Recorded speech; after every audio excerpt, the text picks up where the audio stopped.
Zdravo dragi moji, dobrodošli na kanal. Danas ćemo praviti jedan pravi, jednostavan, jako ukusan letnji ručak. Isprobati neke nove trikove i mislim da će vam se ovaj recept dopasti kada su ovako topli dani i kada nemate više ideje za ručak. Kao što vidite, ja ovdje imam otprilike oko 500 grama pilećeg filea, mada u suštini vi količine prilagodite onako kako vam odgovara. Najpre ću da lepo isečem na tanje šnicle, mada ne moraju da budu ni previše tanke jer pravimo jedan umak koji će pomoći šniclama da omekšaju. Kada ste to uradili, još malo stavite soli koliko volite i možete posuti sa vrlo malo ulja, pa potom dobro sada ovo pileće meso uvaljati u soj ulje i ostaviti vrlo kratko, tek toliko da upije so i da za početak omekša. Sada po prvi put isprobavam jedan novi trik sa aluminijumskom folijom, nećemo peći meso u njoj, već nešto vrlo interesantno napravite ovako kao nekakav čamčić, bit će vam dovoljna jedna folija i možete još eventualno staviti u sredinu još jednu čisto da vam bude malo deblje dno. I kada ste to uradili, s obzirom da ćemo sada pohovati ovo pileće meso, u jedan čamčić stavite malo brašna, a u drugi prezlo. Ja sam sad koristila ovu trivitovu i stvarno je super, baš je ispalo fino.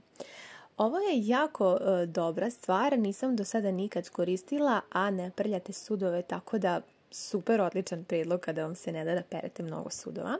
Pravimo smesu za pohovanje sa jajima. Na ovu količinu meni će biti dosta 2 cijela jaja. Unutra ću dodati ovako jednu malu kašičicu vegete, odnosno bak začina, suvog začina, šta vi već koristite.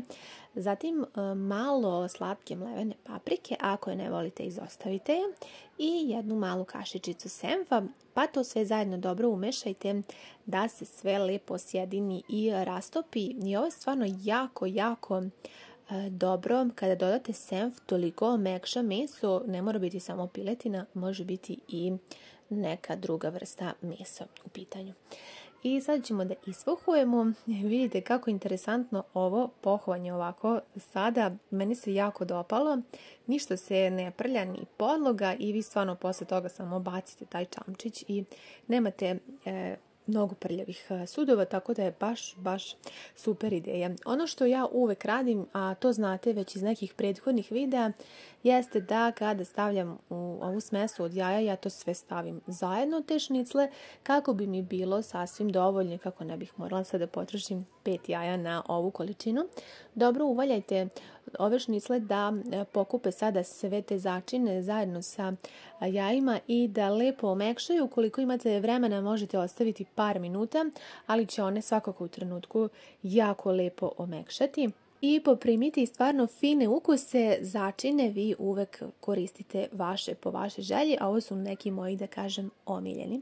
Spremila sam i ovaj drugi čamčić od prezle i ostaje nam još samo da sada svaku šniclu uvaljamo dobro u prezlo. Mnogo mi se dopada ova prezla, stvarno ispadne veoma hrskavo i mekano, vidjet ćete u nastavku videa, a na kraju samo uzmete ove folije i bacite u đubre i nemate nikakvih više poslova oko pohovanja. Nadam se da ćete isprobati, da ćete mi javiti kako vam se ovaj trik dopao i da li ste ga nekad koristili. Evo, ja sam sada stvarno prvi put i preporuka. Ono što još želim da vam predložim, pretpostavljam da mnogi to i pečete ovih dana, ali eto ako je neko zaboravio, mladi krompiri na pijaci sada su vrlo povoljni, toliko su već očišćeni da nam preostaje samo da stavimo u vodu koja je malo posoljena i tako da ih ostavimo par minuta da oni dobro upiju, da se očiste. Ono što je potrebno nakon toga jeste da sada procedite još nekoliko puta vodu, odnosno da krompire dobro operete iz 2-3 vode. I sljedeći korak koji je jako bitan da bi vam oni bili mekani i hrskavi jeste da sada uzmete jednu čistu krpu i da stavite ove krompire na nju i da ih dobro obrišete. Ovaj postupak, molim vas, nemojte preskočiti. Ja i kada pečem paprike upravo to radim. Vi koji pratite duže, pretpostavljam da znate. To je neki trik još od moje mame i bake i svi tako rade kada peku, da li neko drugu vrsta povrća, krompira, paprike, stvarno je provereno. Obrišite, kao što sam rekla, dobro sa krpom da oni budu sad skroz suvi i čisti. Pogledajte kako su mladi, ja ih stvarno obožavam, imaju ukus kao mlado pečenje kestenja koje posebno volim kada dođe zima, a na leto mlade krompiriće. Iseći ću ovako, kao što vidite, na polovinu jedan krompir, a zatim još otprilike na neka 3 dela. Ovo su stvarno mali krompiri i kada sam ih kupovala na pijaci, baš sam vodila računa o tome da kupim što manje kako bi ovako lijepo mogla da ih isečem. Stvarno uživam u tome i mislim da je stvarno draž kada su tako manji. Kada ste ih pripremili, uzmite posudu, možete i ovu koju ste koristili, samo je obrišite, dakle, da bude suva, da nema vode. I sada ćemo ih začiniti. Ja u posljednje vrijeme jako volim da koristim ovu krupnu sos sa raznim začinima. Još sam unutra dodala peršuna, bibera, sasvim malo vegete i dodala sam malo ulja, prilike jedno 3-4 kašike i bosiljak. Vi možete neke druge začine, ali mislim da kada su u pitanju mladi krompirići ne ide crvena paprika, iako sam ja veliki ljubitelj, sami znate, ali u ovom receptu barem sam ja tako navikla da ne ide.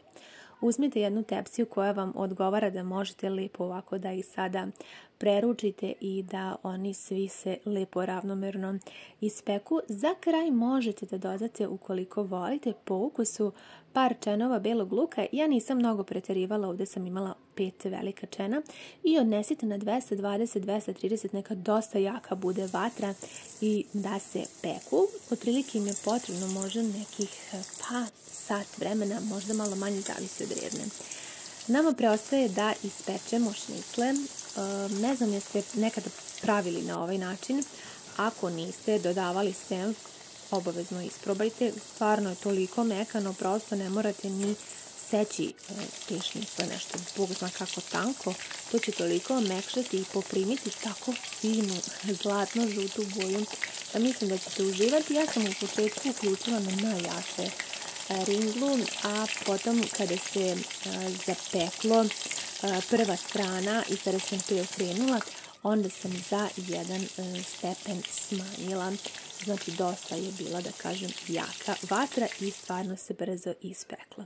Mladi krompirići su se pekli tačno sat vremena. Vi možete staviti manje ulja ili više ulja, zavisno da li volite da oni budu hrskavi ili da budu sočni. Ja više volim kada su sočniji, to sad sve zavisi od ukusa. Meso, ja ne mogu da vam opišem koliko je mekano. Ovaj senf je tačno uradio ono što je trebalo. Napravio je tako lijep, fin ukus i toliko mekano meso.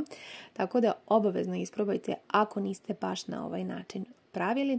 Što se tiče krompirića, kao što sam rekla, mene jako podsjećaju na pečenje kestenja koje obožavam.